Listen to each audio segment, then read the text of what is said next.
Blind date disaster. The poor mechanic sat at the wrong table and met the CEO's paralyzed daughter. "You're at the wrong table," Charlotte Whitmore said softly. Then, after a small pause, her lips curved. "But could you maybe stay for a while?"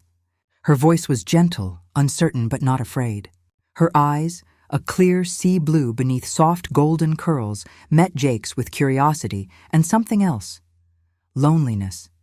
She sat in a sleek, modern wheelchair, wearing a pastel blue gown that looked both elegant and quietly defiant.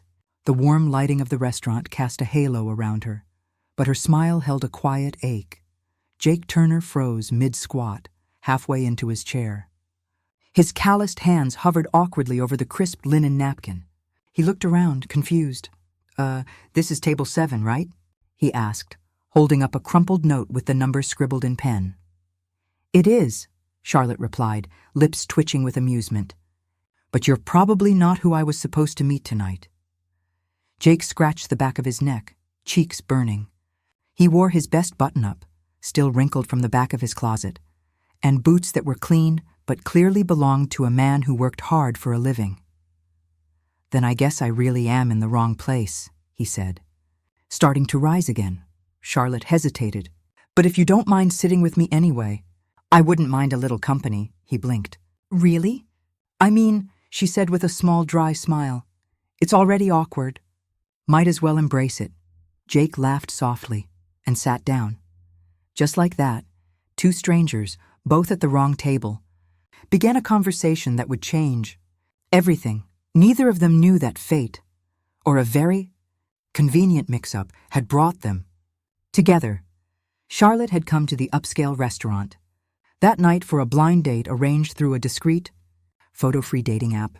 After years of hiding behind headlines, money, and her wheelchair, she'd hoped to finally meet someone who saw her, not her last name or her disability.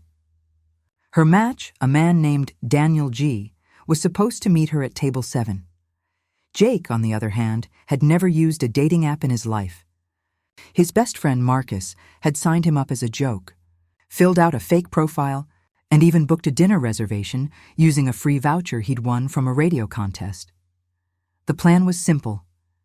Jake would show up, get a free steak, maybe meet someone nice. What Marcus forgot to mention was that he'd accidentally, or maybe intentionally, reserved table 7. So when Jake arrived, saw a beautiful woman sitting alone at that table, he assumed fate was finally cutting him a break. And Charlotte, expecting a stranger anyway, thought maybe her date had arrived early. Neither had any idea what was coming. They talked, not about money or jobs or wheelchairs. Jake told her about grilled cheese sandwiches and old rock songs. Charlotte shared her love for thunderstorms and vintage film cameras. They laughed about the tiny forks on the table, both pretending to know what they were for. Jake never asked about her wheelchair. Charlotte never mentioned her last name, for a while. It felt like the world had melted away until it didn't. The real Daniel arrived, 25 minutes late. Tall, overdressed, and dripping arrogance. He stopped dead when he saw Charlotte. "Wait," he said, his voice sharp. "You're in a wheelchair? This is a joke, right?" The restaurant fell silent. Chairs scraped, forks froze midair. Charlotte's face went pale. Her hands tightened around her glass. Jake slowly stood, his voice calm but steady. "I'm the one sitting with her." "Who are you?" Daniel sneered. "I'm her date." Jake took a step forward, placing himself between Daniel and Charlotte. Not anymore. The silence thickened. Daniel scoffed, muttered something under his breath, and stormed out, leaving behind a room full of stares and the faint hum of awkward pity. Jake turned back to Charlotte, his tone softening. "You okay?" She nodded faintly. "You didn't have to do that?" Jake shrugged. "Yeah, I did." He pulled out her chair gently. "Do you want to get out of here?" Charlotte hesitated only a second, then smiled, small but real. "Yes, very much." As they left the restaurant, both still unaware they weren't meant to meet that night, something unspoken settled between them. The date might have been a mistake, but the connection was real. Charlotte guided her wheelchair toward the exit, fingers trembling slightly on the rims. Jake followed, glancing once at the empty chair Daniel had left behind. Outside, the night air was cool and calm. The noise of the restaurant faded as they walked side by side down a tree-lined path, the city park ahead of them glowing softly under golden lamps. "I'm sorry," Jake said quietly. "I didn't mean to crash your night.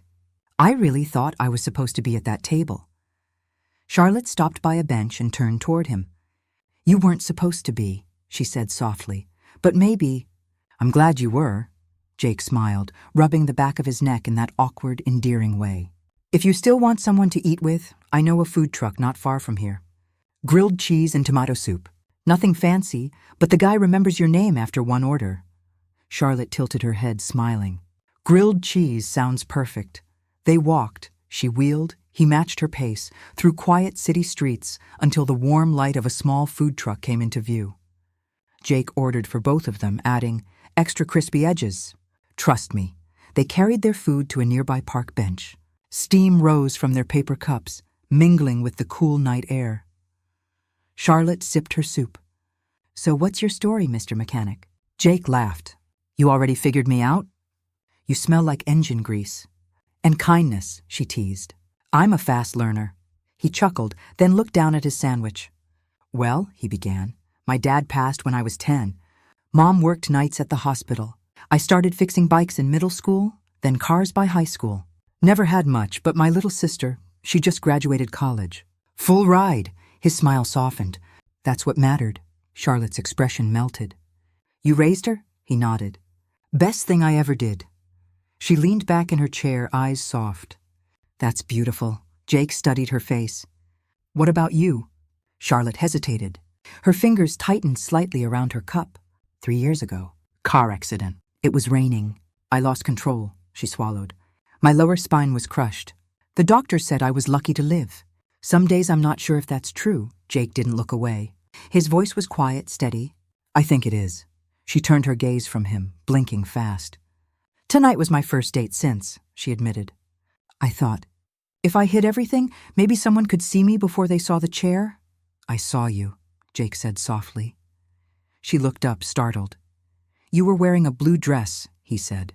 "Hair like sunshine, telling a stranger about olives." He smiled faintly.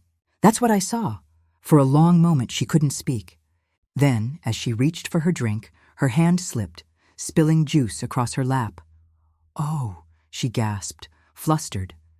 Before she could react, Jake was already reaching into his jacket. He pulled out a neatly folded, slightly faded handkerchief and knelt beside her, gently dabbing the spill from her fingers. "It's okay," he murmured. "I've got it." His hands were careful, respectful, never pitying. Charlotte's breath caught. He wasn't flustered.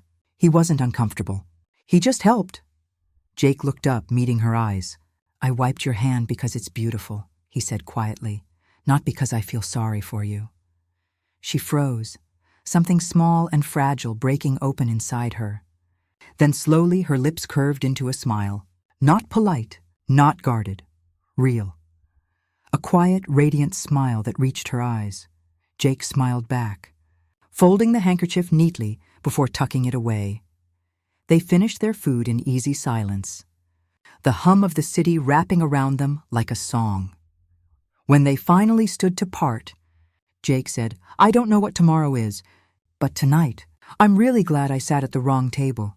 Charlotte looked up at him, her eyes glimmering under the streetlight. "So am I." It started with coincidence, or what they liked to call coincidence. Even after the third time. Jake was already at the corner diner one misty morning when Charlotte rolled in. Hair tied loosely, cheeks pink from the chill. He looked up from his coffee, surprised, and smiled like he'd been waiting for her. "Let me guess," he said. "Black coffee, 2 sugars, and no pancakes because you're secretly judging me for mine." Charlotte laughed. "I never said that. You didn't have to. It's in the eyes." She rolled those very eyes and joined him anyway. From then on, they kept meeting. By accident. At all the same places. The diner with the greasy hash browns. The park bench where the hot dog guy knew Jake's name. The tiny movie theater that still used film reels and butter that soaked through the popcorn bag. Sometimes Charlotte pretended it was coincidence. Other times, she admitted she might have checked his garage window before deciding to take a walk. Whatever it was, it felt easy. Jake never asked about her wheelchair. He never winced when she struggled with a ramp or took longer getting out of the car. What he did ask was, "What's your favorite smell? Do you believe in soulmates? What's something no one knows about you?" And he listened, really listened. Like every word she said was a treasure map. Then one drizzly afternoon, Charlotte surprised him at the garage, with a bag of lunch and a stolen hour from her busy day. He was changing a tire in the rain, sleeves rolled up, hair soaked, humming some old country tune under his breath. Charlotte sat in her car for a minute, just watching him. There was something raw and real about the way he moved, like he belonged to the rain. When she finally got out, he looked up and grinned. "You brought food.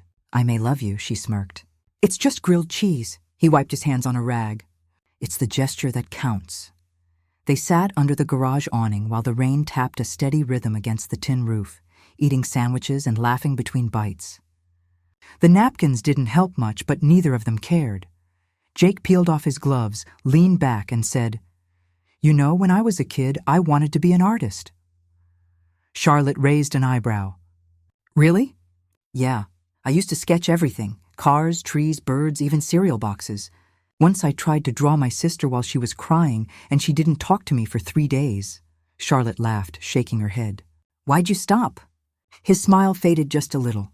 "We couldn't afford the supplies. Mom was working nights, and I had to help out more. Eventually, I traded pencils for socket wrenches, kept the lights on, but the dreams kind of dimmed." Charlotte was quiet for a moment. Then she reached into her tote bag, pulled out a small sketchbook, and flipped to a page. It was him, Jake, crouched beside a car in the rain, muscles tense, hair dripping, eyes focused. Strength and gentleness captured in perfect detail. "You drew this?" he asked, stunned. She nodded. "I had to." "You looked like yourself." Jake stared at the page, speechless. "No one's ever drawn me before," he finally said. She shrugged, cheeks flushed. "I just wanted you to see how I see you." That night, when Charlotte got home, her hands were cold and her body tired, but her heart was wide awake. She reached into her purse to put away her sketchbook and noticed a small folded square of paper tucked between the pages. It was a note, Jake's handwriting, firm and a little uneven. She unfolded it slowly. "I'd choose your smile over 1,000 steps." Charlotte sat still for a long moment. Then, without meaning to, she began to cry, not from sadness but from something deeper. The kind of gratitude that fills your chest until it breaks you open in the most beautiful way. No one had ever said anything like that to her. No one had ever seen her past the chair, past the pity, past the whispers. But Jake had, and in that tiny note, he'd given her something she hadn't known she was missing: being seen, fully and without condition. The next morning, the photo hit every tabloid. It was grainy, but the headline cut like a blade. "Heiress caught slumming. Billionaire's daughter seen canoodling with grease monkey mechanic." Charlotte stared at the image on her tablet. She was laughing beside Jake outside his garage, his hand resting on the back of her wheelchair. The caption read, "Love or lust for fortune." Her stomach twisted. She hadn't seen the camera flash, hadn't noticed the shadow behind the dumpster. But now it was everywhere. Newsfeeds, gossip blogs, whispered in boardrooms, and over lattes in designer cafes. When she stepped into her father's office, the air felt cold despite the warm lighting and polished wood. William Whitmore didn't look up from his newspaper. "Close the door," he said sharply. Charlotte obeyed. He lifted the tabloid like it was evidence in a trial. "Explain this." "There's nothing to explain," she said, sitting straighter. "I was spending time with someone I care about." "Someone," he repeated bitterly. "A mechanic with no pedigree, no future. Someone who sees you as a payday." Her eyes hardened. "Jake isn't like that." Her father stood, his voice rising. "You think he's with you for your charm? You're my only child, the face of this family, and you've become a joke." "He didn't ask for any of this. He doesn't have to," Whitmore snapped. "Men like him don't ask. They take." Charlotte's hands tightened on the arms of her chair. "You don't know him. I know enough," he said darkly. I had him investigated, she froze. You what? I know his financials, his work history, his criminal record. He doesn't have a record, she shot back. Not the point, he barked. He's nothing. You can't build a future with nothing. Her voice trembled, but her words were steel. I didn't realize my future needed your approval like a business merger. Her father's gaze turned to ice. You want love? Fine. Find someone who understands your world, someone who doesn't fix flat tires for a living. Charlotte turned and left without another word. That evening, she texted Jake to meet her at the diner they loved, the same one with flickering neon lights and chipped mugs that never quite dried. She arrived early, trying to steady her breathing, her heart a storm of anger and fear. When Jake walked in, wiping his hands on his jeans, his easy smile faltered the moment he saw her face. Everything okay? He asked softly. She forced a smile. Yeah, just a long day. They ordered the usual. Eggs over easy for him, coffee for her. But the silence between them said everything words couldn't. Tea with lemon for her. Jake noticed her silence. You're quieter than usual. Charlotte stirred her tea, eyes fixed on the swirling spoon. My father found out. Jake leaned back, exhaling. And he's not happy. She gave a small, forced shrug. Maybe we should cool things down. Just lay low for a bit. His brows pulled together. Cool things down? Did I do something wrong? No, she said too quickly. It's just a complicated. Jake studied her face carefully, reading every flicker of hesitation, every unspoken word. Then softly he said, I don't need your father's approval or his money. I don't care about boardrooms or last names. I just need to know you're still you. She didn't answer. He leaned forward, voice quieter but sharper now. Charlotte, I don't care if the world thinks I'm nobody. I just need to know the person sitting across from me is still the girl who smiled at grilled cheese and sketched me like I mattered. Charlotte blinked fast, swallowing hard, her silence louder than any words. Jake leaned back, the hurt in his eyes barely hidden. Right. He stood slowly, placed enough cash on the table to cover both meals, and straightened his jacket. Charlotte opened her mouth, but stopped. He looked at her one last time. I don't need a title, Charlotte. I just need you to still be you. Then he turned and walked out. She didn't stop him. Couldn't. Instead, she wheeled herself out the back door into the night, where no one could see her heart breaking. Jake knew when it started, people watching him. It began small. Cars he didn't recognize parked across the street. Strangers showing up asking for fake oil changes. A man in a suit pretending to check his phone by the garage entrance. Then came the visit. A sleek black sedan pulled up just after closing. The man who stepped out wasn't big, but his presence filled the space. Crisp suit, cold eyes, authority in every step. I represent Mr. Whitmore, he said smoothly, without offering a hand. Jake crossed his arms. Of course you do. You've become an inconvenience. Jake said nothing. Let me be blunt, the man continued. Walk away quietly. No more dinners. No more messages? No more contact with Miss Whitmore. Jake's jaw tightened. Or what? The man smiled, a polite, calculated smile.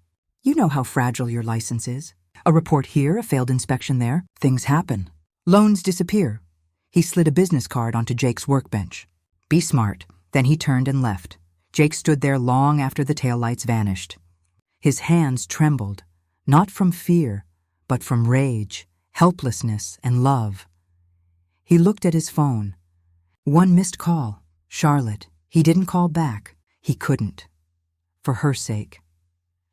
Charlotte stared at her phone like it had betrayed her. 16 missed calls. 17, 23.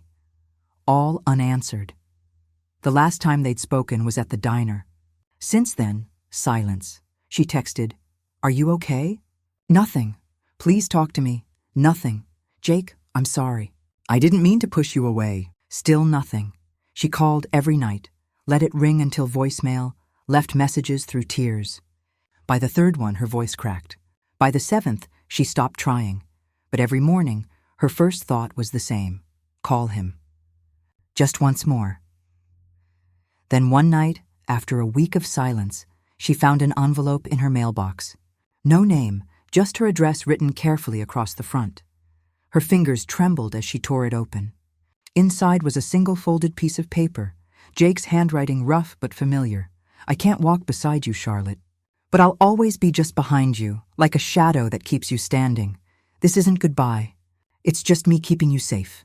Jake." Her breath hitched. She read it again and again. Then the paper slipped from her hands. "No." Her scream echoed through the apartment. She wheeled backward, knocking over the small table. Her sketchbook fell open, pencils scattering across the floor.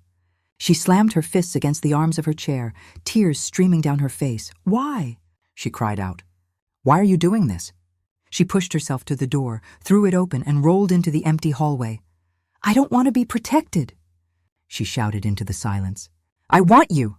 No answer.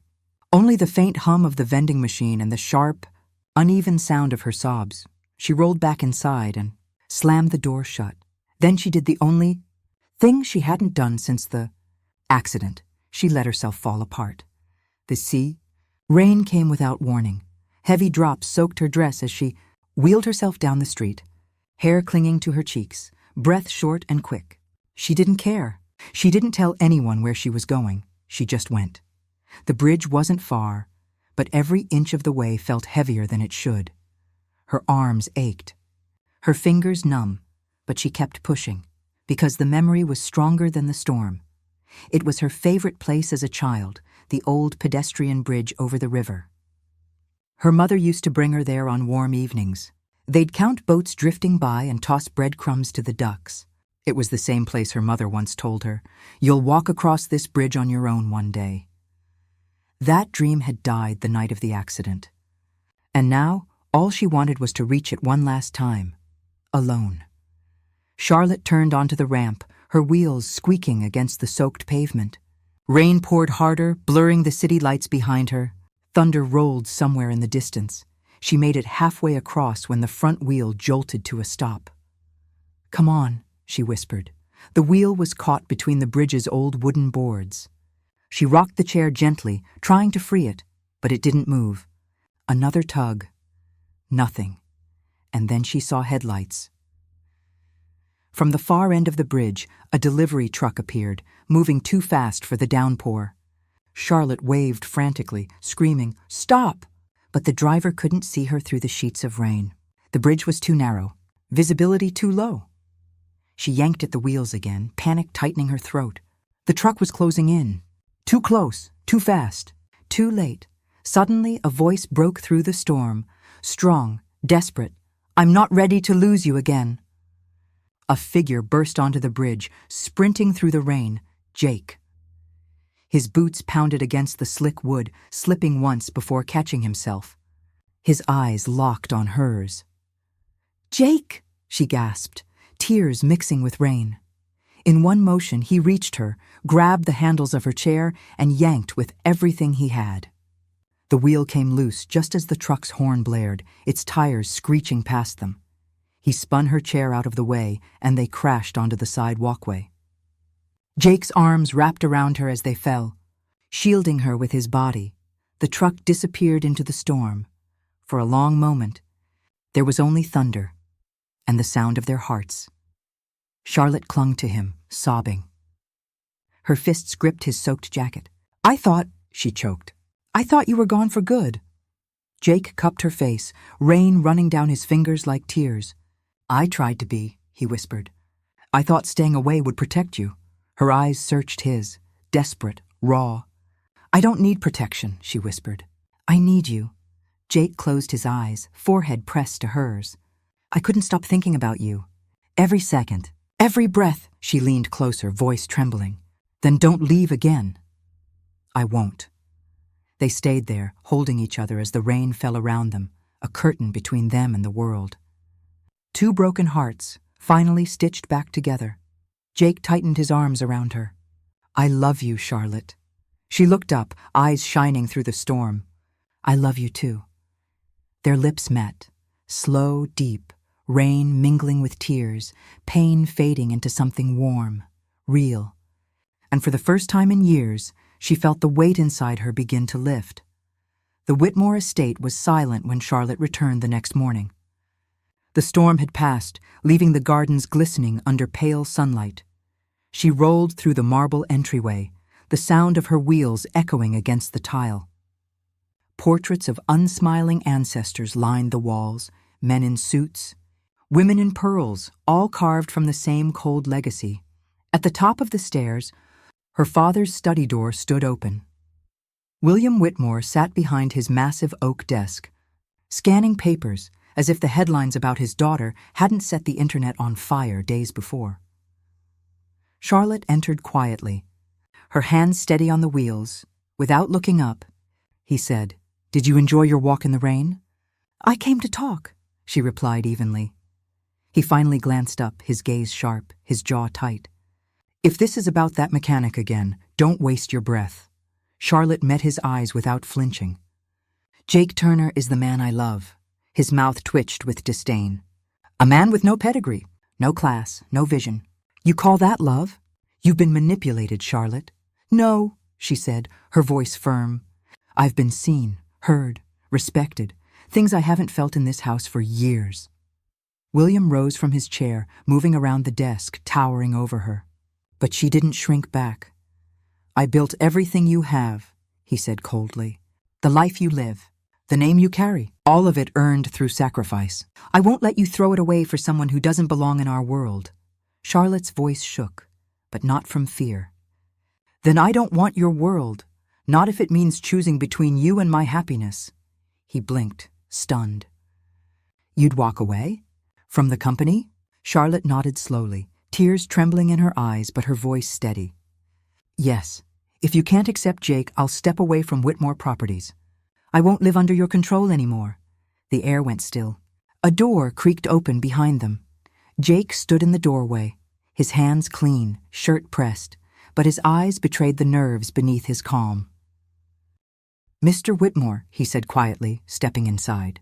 His voice was low but steady. William looked at him with pure contempt. "You've got nerve." Jake nodded once. "Yes, sir, I do." He walked forward and took his place beside Charlotte, giving a respectful bow of his head. "I'm not here to ask for your blessing," he began. "I know you think I'm not enough for her. And maybe in your world I never will be. I don't have the right last name. I fix cars. I work night shifts. My hands are always dirty." He paused, glancing down at Charlotte with a softness that made her eyes glisten. "But I love your daughter with everything I have. I don't want her money. I don't need her name. I just want to stand beside her and give her a life where she never feels small again." Charlotte blinked back tears. Jake turned back to William.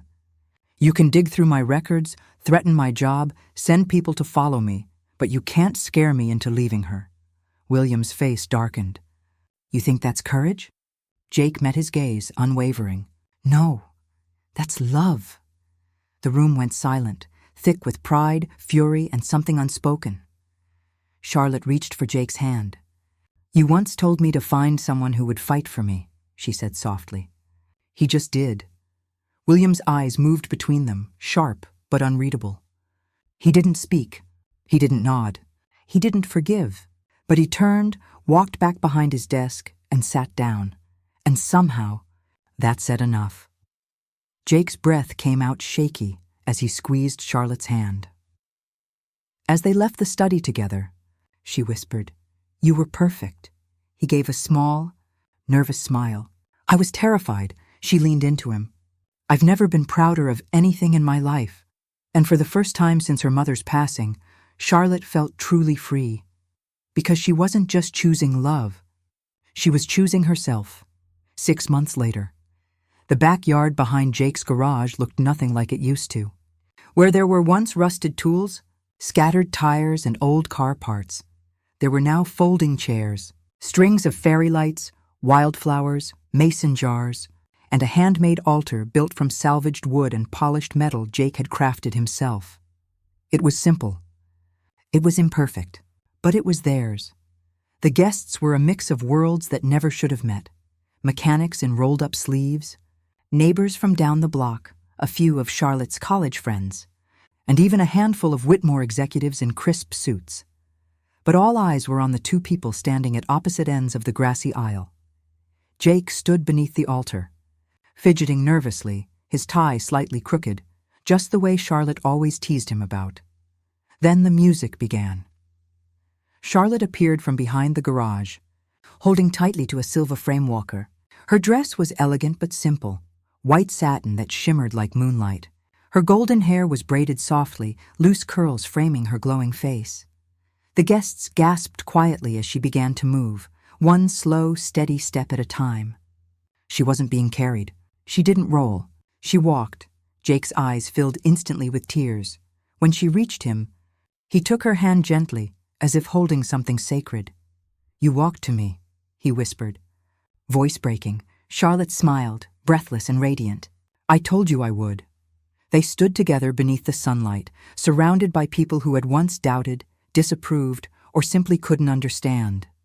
But none of that mattered anymore. Their vows were simple, honest. Charlotte promised laughter, partnership, and love, even on the days when the weight of healing felt too heavy. Jake promised safety, patience, and a hand that would never let go. "I didn't fix your car," he said during his vows, voice cracking. "But I promise to keep holding the pieces of your heart, even when they feel broken." When their lips met, it wasn't met with polite applause. It was met with wild cheers, loud whistles, and tears, so many tears. As the music swelled and guests began to drift toward the buffet tables, one man remained still. William Whitmore. Charlotte's father stood just beyond the altar, his suit immaculate, his expression unreadable. Jake noticed him, hesitated, then walked over slowly, ready for whatever came next. William looked at his daughter for a long moment, then turned to Jake. He didn't say much, just placed a firm hand on Jake's shoulder and said quietly, "Take care of her." "That's all," Jake nodded. "I always will." It wasn't affection. It wasn't approval, but it was enough. Later that evening, long after the chairs had been folded and the leftover cake packed away, Charlotte and Jake stood at the edge of the ocean. They had driven out to the coast alone, just the two of them. The stars were beginning to appear as the sun dipped below the horizon, painting the waves in shades of gold and amber. Charlotte stood on the wooden boardwalk. Her fingers laced through Jake's. "Are you sure?" he asked softly. She nodded, her voice trembling with emotion. "I've waited 3 years for this moment." Jake helped her step down from the boardwalk, guiding her carefully as her bare feet touched the cool, soft sand. She gasped, her breath catching. "Just a little." "It's real," she whispered. Jake smiled, his eyes glistening. "You're standing on your own. First time since—" "I know," she said, tears welling in her eyes. Together, they walked barefoot, hand in hand, down to where the water met the shore. The ocean breeze wrapped around them like a quiet blessing, carrying away the weight of all the years that had come before. Charlotte looked out at the horizon, then back at the man beside her. "This," she said softly, "is better than any ballroom or private island." Jake leaned in, his voice a whisper against her ear. "One step at a time. I've got you," she smiled through her tears. And they stood there for a long while, feet in the sand, hearts finally at peace, knowing that no matter where life led them next, they'd face it together. Forever. Thank you for watching this heartfelt journey of love, resilience, and healing.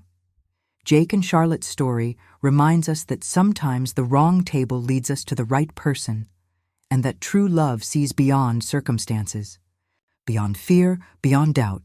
If this story touched your heart, don't forget to like, share, and subscribe to Kindness and Love Tales for more emotional stories that heal, inspire, and remind us of the power of kindness. Hit the bell so you never miss a story that could change your day. Because kindness is the richest love story of all.